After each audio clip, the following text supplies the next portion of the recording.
podcast genre on inklusi.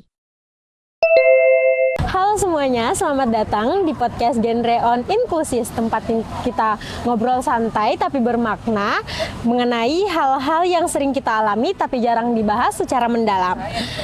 Perkenalkan, aku Sese, dan di episode kali ini kita bakal ngomongin suatu hal yang pasti udah pernah nyentuh di hidup kalian, yaitu pengalaman volunteering dan prestasi non-akademik.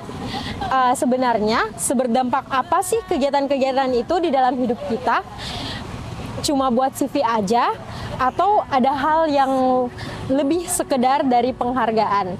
Tanpa berlama-lama, karena di samping saya sudah ada narasumber kita untuk berkenalan.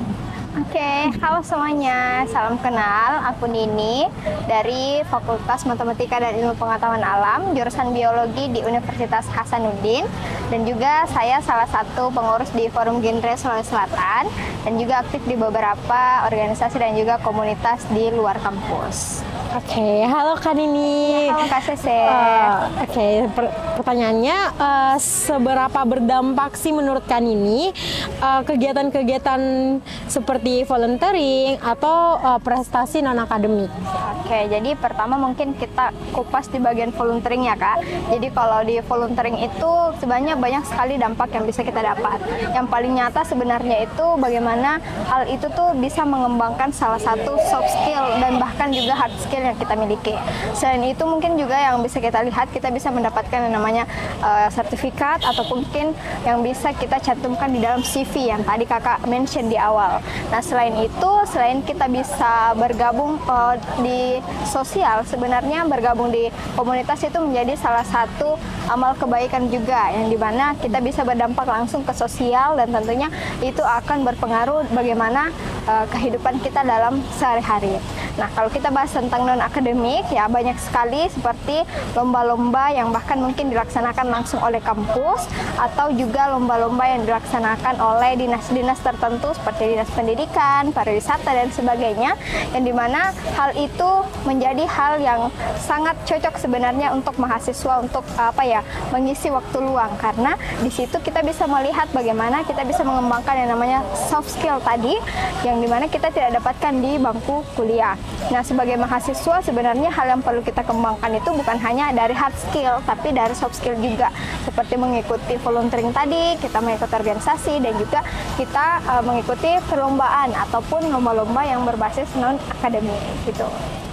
Oke, baik. Dari penjelasan Kak Nini sendiri, saya sangat tertarik ya dengan pengalaman-pengalaman. Mungkin boleh diceritakan pengalaman Kak Nini sendiri selama mengikuti volunteer atau prestasi non-akademik, apa saja yang Kak Nini sudah dapat? Oke, alhamdulillah. Jadi ini mungkin saya bercerita supaya teman-teman bisa terinspirasi ya untuk bisa mengikuti kegiatan volunteering dan juga kegiatan non-akademik. Nah, kalau kegiatan volunteering, alhamdulillah semenjak tahun 2022 saya sudah aktif di salah satu komunitas yang ada di Kota Makassar, yaitu Komunitas Peduli Anak Jalanan atau KPAJ Kota Makassar, yang dimana ini berfokus pada sosial pendidikan, yang dimana kita memberikan edukasi yang non formal kepada adik-adik binaan yang sudah termasuk di database-nya kami. Nah, sekarang KPAJ itu sudah ada 6 titik di Kota Makassar yang setiap harinya kita selalu atau setiap weekendnya kita selalu mengadakan aktivitas pembelajaran. Nah, selain itu kami juga berfokus pada kolaborasi dengan organisasi atau instansi lainnya. Jadi secara nggak langsung di komunitas atau organisasi kita juga bisa meningkatkan yang namanya public relation lagi dengan orang-orang yang lain. Kemudian kalau non-akademik, aku alhamdulillah dari SMP tuh sudah aktif ikut lomba-lomba yang mungkin seperti kepenulisan, lomba cerdas cermat, ranking 1, ataupun juga olimpiade. Nah, kalau sekarang kan mahasiswa itu banyak sekali ya kesempatan untuk bisa keluar, bahkan kita bisa langsung disupport oleh kampus sendiri. Nah, salah satu mungkin pencapaian aku yang paling tinggi di non-akademik kemarin itu di Pekan Ilmiah Mahasiswa Nasional atau PIMNAS 37 di Universitas Airlangga kemarin. Alhamdulillah kami mendapatkan gold medal untuk kelas presentasi. Jadi di saat itu saya mengatakan bahwasanya ternyata apa yang kita sekarang perjuangkan itu kalau kita ikutkan dalam perlombaan itu bisa menjadi suatu hal yang lebih baik. Contohnya presentasi. Mungkin ya presentasi di kelas kita selalu lakukan, tapi mungkin beda juga kalau kita presentasi perlombaan karena lebih mengarah ke substansi, apa keterbaruan dari idea dan sebagainya. Mungkin singkatnya seperti itu sih Kak. Keren banget ya teman-teman. Jujur aja, aku tuh kemarin kayak ngerasa kalau misal volunteer itu nggak terlalu berguna untuk keseharian kita, apalagi kan rata-rata sekarang orang kalau misalnya mau ikut kegiatan apapun itu pasti selalu mikirin kayak nggak dibayar, dan ternyata banyak dan ternyata banyak banget benefitnya untuk diri kita sendiri dan untuk kedepannya juga. Yang soal non akademik itu menurut Kak Nini sendiri apakah penting atau enggak? Pengalaman Kak Nini sendiri.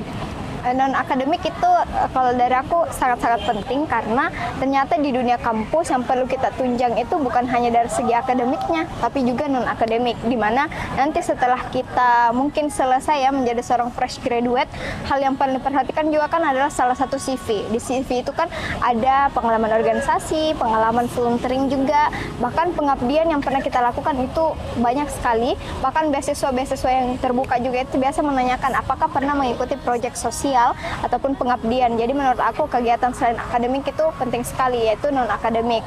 Nah, selain kita aktif di komunitas atau organisasi, non akademik seperti perlombaan itu juga sangat penting karena ternyata salah satu penunjang juga seperti kita mau ikut ajang Pilmapres dan sebagainya itu kan harus dicantumkan prestasi yang pernah kita dapatkan dan sebagainya. Dan menurut aku kita nggak bisa langsung mendapatkan juara satu kali tembak untuk ikut perlombaan, tapi itu sebenarnya hasil dari usaha kita sebelumnya yang gagal dan sebagainya.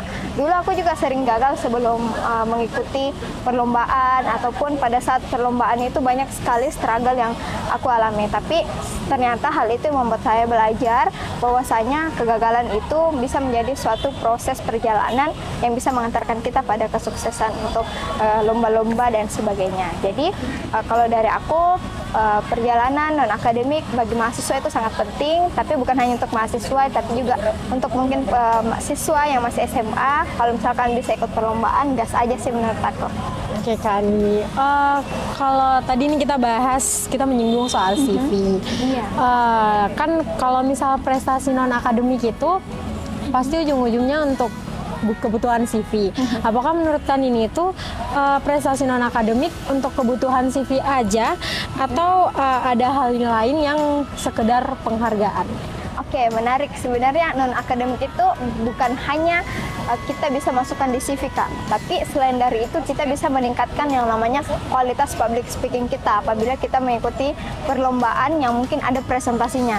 Nah, selain itu kita juga bisa meningkatkan yang namanya soft skill, seperti kalau kita ikut perlombaan itu kan biasanya kita tidak sendiri, biasanya berkelompok. Jadi secara nggak langsung kita bisa belajar, bertukar ide dan juga bertukar pikiran, dan juga tentunya paling penting adalah kolaborasi. Bagaimana kita bukan hanya ingin didengar, tapi kita bisa mendengar apa pendapat dari teman tim kita. Selain itu mungkin kita juga bisa dapatkan yang namanya pengetahuan yang baru. Contohnya kemarin kan bidang PKM aku itu bukan yang betul-betul bidang basic dari biologi, ada dari peternakan. Jadi secara nggak langsung aku juga dapat ilmu baru ataupun pengetahuan baru, knowledge baru dari hal-hal yang aku ikutin atau perlombaan yang aku ikutin. Jadi secara nggak langsung sebenarnya ikut non akademik itu, ikut organisasi bukan hanya untuk keperluan CV, tapi itu pasti akan berdampak di dirinya kita.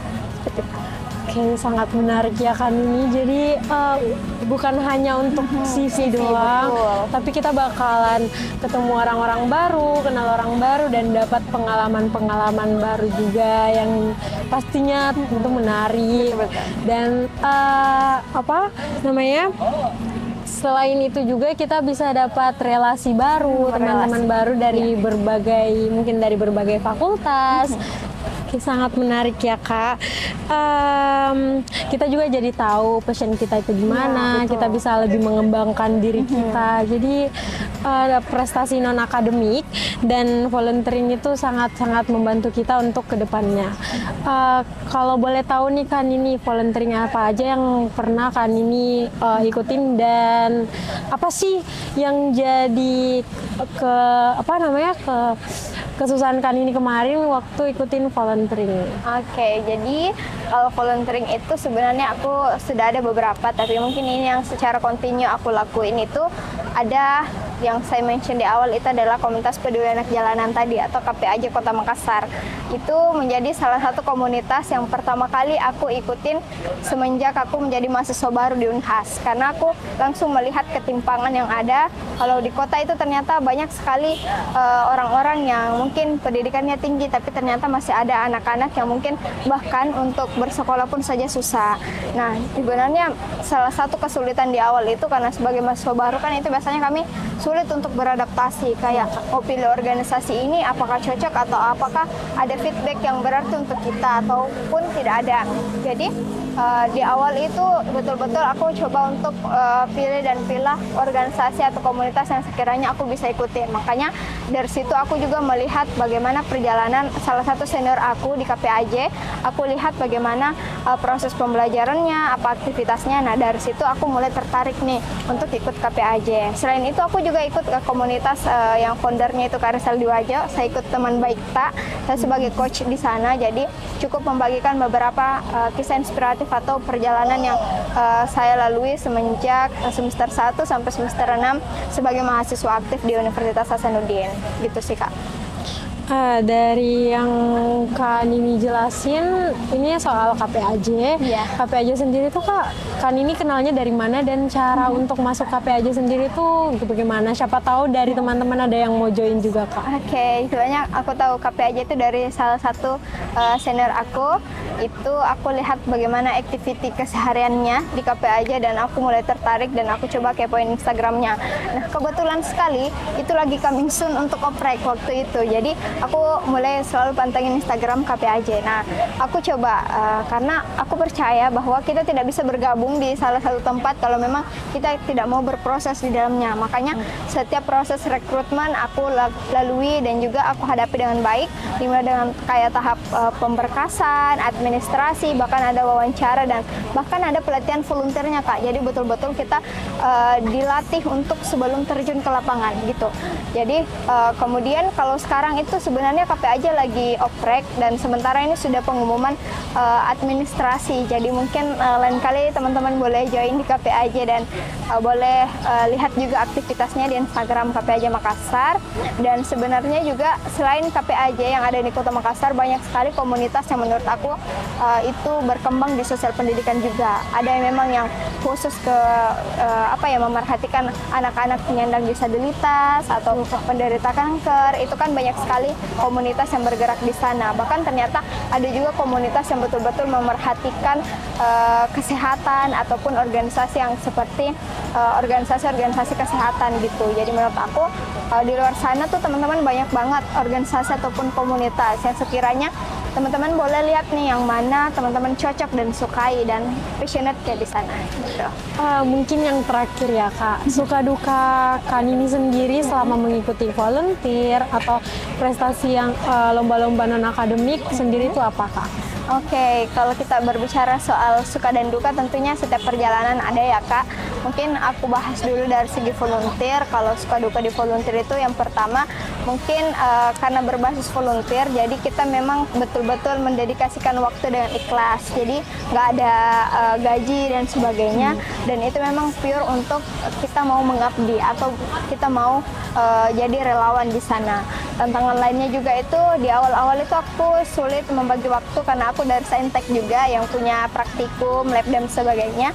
Aku cukup sulit untuk mengatur waktu dengan baik. Tapi sejak saat itu aku coba memetakan yang mana paling penting dan mendesak dan sebagainya sehingga bisa dikerucutkan yang mana harus dikerjakan lebih dulu. Kemudian kalau dari segi non akademik karena padat juga kuliah, tapi menurut aku juga butuh yang namanya sertifikat portofolio lomba, jadi aku coba untuk membagi waktu juga ikut perlombaan. Nah di semester 6 ini kan cukup tidak terlalu padat kuliahnya dan sebagainya, jadi aku coba kembali untuk ikut lomba-lomba kepenulisan karena saya juga basic di karya tulis, esai dan sebagainya. Jadi aku coba bangkitkan lagi. Kemudian kalau suka duka yang lainnya mungkin dari segi apa ya, mungkin lebih kurang waktunya untuk main, tapi menurut aku itu ada waktunya juga untuk self love dan sebagainya. Mungkin itu aja sih Kak, selebihnya bisa ditangani karena sudah dilewati case-nya. Ya, oke teman-teman. Jadi itu dia dari Kanini sendiri. Mungkin kalau kurangnya waktu main atau hal-hal lain itu bisa diatur lagi ya, bisa diatur, Kak. betul. Dan intinya adalah kalian pandai-pandai untuk mengatur waktu. Ya. Jadi teman-teman jangan ragu untuk ikutin volunteer atau prestasi non akademik karena itu bakalan impact-nya bakalan sangat-sangat kalian dapatin nanti kalau misal ada yang kalian butuhkan di masa depan nanti. Mungkin itu saja ya Kak. Terima kasih banyak hari sama-sama, ini. Kak. Terima kasih sudah meluangkan waktunya. Iya.